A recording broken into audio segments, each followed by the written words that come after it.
咱们给大家看一下这一款啊，本来是丝感的挖掘机，咱们升级液压以后，看看它的一个动作效果怎么样啊？这是它的一个遥控器，升级以后会变成一个富士R6的遥控器啊。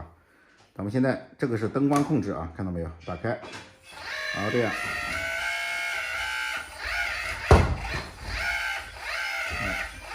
挖走，旋转。这所有的灯光，这边一个灯光，这边一个灯光，啊，这是2个灯光，然后顶灯这里1个、2个、4个，然后大臂2个、6个，然后这边底下还有个灯啊，7个灯，总共这是一台挖机有7个灯啊，非常的亮，非常的牛快啊。行走也是可以慢，可以速度快啊，速度可调啊，比原来丝感的话速度不能调的尴尬啊，力气也是相当大，角度也是非常可以啊。